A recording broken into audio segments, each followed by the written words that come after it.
तेलंग स्वामी आंध्र प्रदेश के निवासी थे। वे योग शास्त्र में निष्णात थे और उन्होंने अपने समय के बड़े बड़े योगियों से इस विद्या की शिक्षा ग्रहण की थी। उनका मानसिक झुकाव बाल्यावस्था से ही वैराग्य की ओर था और वे अविवाहित रहकर धर्म साधन करने के इच्छुक थे, पर माता के बहुत अधिक आग्रह करने पर उन्होंने विवाह कर लिया और जब तक उनकी माता जीवित रहीं, वे गृहस्थाश्रम का निर्वाह करते रहे। पर जैसे ही माता की मृत्यु हुई और उन्होंने शमशान में जाकर उनका अंत्येष्टि संस्कार किया, उसी समय उन्होंने अपना संसार त्याग का निश्चय सबके सामने प्रकट कर दिया। उन्होंने शमशान भूमि से घर लौटना भी स्वीकार नहीं किया और अपने हिस्से की समस्त जायदाद अपने सौतेले भाइयों को देकर वहीं कुटी बनाकर रहने लगे। उस समय उनकी अवस्था 48 वर्ष की थी और उनका नाम शिवराम था।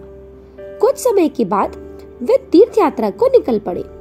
घूमते घूमते उनकी भेंट एक वृद्ध साधु से हो गई, जो योग विद्या के अच्छे ज्ञाता थे।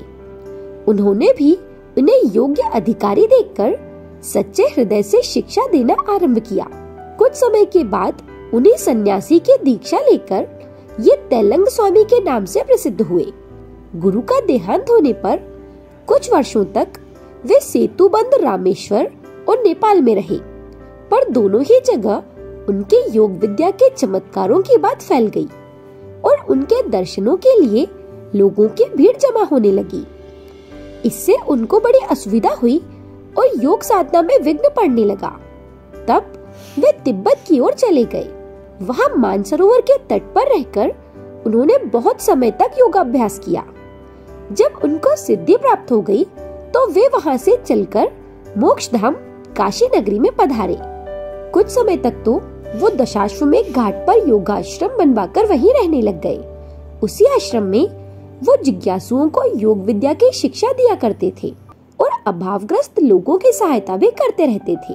बंगाल के हुगली जिले में श्री रामपुर नाम का एक गांव है।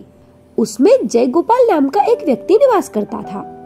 उसके मन में वैराग्य का उदय होने से वो घर बार की सब व्यवस्था अपने पुत्रों के सुपुर्द करके काशी धाम में चला आया। उसने पहले से ही तेलंग स्वामी का नाम सुन रखा था। काशी आने पर वो हर रोज स्वामी जी के दर्शनों के लिए आया करता था और थोड़े फल, फूल और दूध उनके लिए ले जाता था। इस प्रकार बराबर जाते रहने से स्वामी जी की कृपा दृष्टि उस पर रहने लगी। एक दिन उसने स्वामी जी से कहा कि आज न जाने क्यों मेरी छाती धड़क रही है और मुझे घबराहट से हो रही है। इसमें मुझे शंका होती है कि कोई अशुभ घटना न हो जाए। स्वामी जी ने कहा कि मैं अभी तुम्हारे घर का समाचार मंगाए देता हूँ।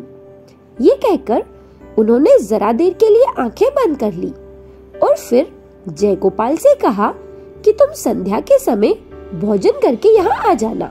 जब वे संध्या के समय वहाँ आए तो स्वामी जी ने कहा कि आज प्रातः तुम्हारे बड़े पुत्र की हैजा से मृत्यु हो गई है।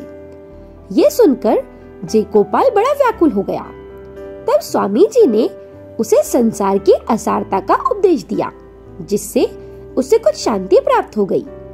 रात्रि के समय निद्रावश सो जाने पर उसको अपना पुत्र दिखाई पड़ा। दूसरे दिन उसने अपने घर को अर्जेंट तार भेजकर समाचार मंगाए तो उत्तर आने पर मालूम हुआ कि स्वामी जी का कथन अक्षर अक्षर सत्य था।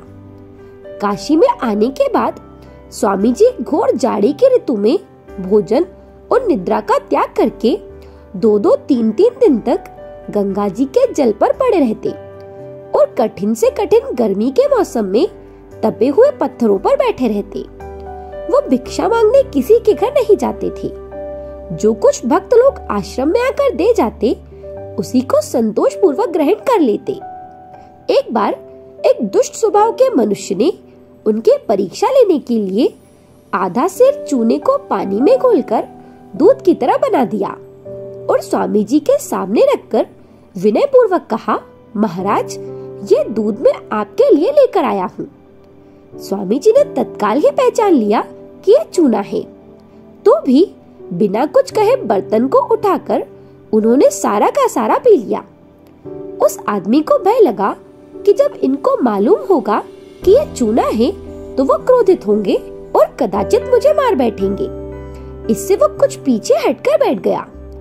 पर स्वामी जी चूना पीकर भी पूर्ण शांत बने रहे और उन्होंने जरा सा भी मुंह नहीं बिगाड़ा। ये देखकर उसे बड़ा पश्चाताप हुआ और अपने अपराध की वो क्षमा मांगने लगा। पर स्वामी जी ने उसके बात पर कुछ भी ध्यान न देकर वो सबका सब चूने का पानी उल्टी के रूप में बाहर निकाल दिया। उनके सामर्थ्य को देखकर वो दुष्चकित होकर बैठा रह गया। एक बार काशी से राजा का एक अफसर नाव द्वारा रामनगर से बनारस आ रहा था। उस समय तेलंग स्वामी पद्मासन लगाकर जल के ऊपर तैर रहे थे। उस अफसर ने मल्लाहों से उनके विषय में पूछा और प्रशंसा सुनकर उनको अपनी नाव में बिठा लिया। उसने उनसे कुछ प्रश्न किए, पर स्वामी जी चुपचाप गूंगे बहरे की तरह बैठे रहे। जब नाव बीच धारा में पहुंची तो स्वामी जी ने उस अफसर की तलवार, जो कि बड़ी ही सुंदर और मूल्यवान थी, वो उनसे देखने को मांगी। न जाने कैसे वो उसी समय हाथ से छूटकर गंगा जी में गिर पड़ी। इस पर वो अफसर बड़ा नाराज हुआ, क्योंकि वो तलवार उसे किसी बड़े अंग्रेज की तरफ से भेंट के रूप में दी गई थी। इतने में नाव किनारे पर आ लगी। वहां स्वामी जी का एक मुख्य शिष्य उपस्थित था। उसने अफसर को गुस्सा होते और बकते हुए देखा तो कहा कि आप नाराज ना हो, मैं गोताखोरों को बुलाकर गंगा जी में से तलवार निकलवा दूंगा। स्वामी जी ने जब देखा कि उनका शिष्य बहुत दुखी हो रहा है तो उन्होंने गंगा जी में हाथ डाला और 3 तलवारें निकालकर अफसर के हाथ में रख दी और कहा कि इनमें से जो तुम्हारी हो उसे पहचान कर ले लो। ये चमत्कार देखकर अफसर तो भौचक्का रह गया और अपने अपराध के लिए उसने क्षमा मांगी। अफसर ने अपनी तलवार पहचान कर ले ली और शेष 2 तलवारें स्वामी जी ने पुनः पानी में फेंक दी। एक दिन पृथ्वीगिरि नाम के साधु का शिष्य इनसे मिलने को पहुंच गया। उस समय स्वामी जी के पास बहुत से व्यक्ति बैठे हुए थे।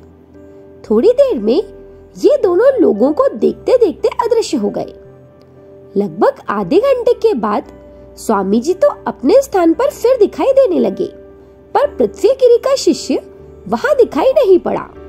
तेलंग स्वामी एक सिद्ध योगी थे।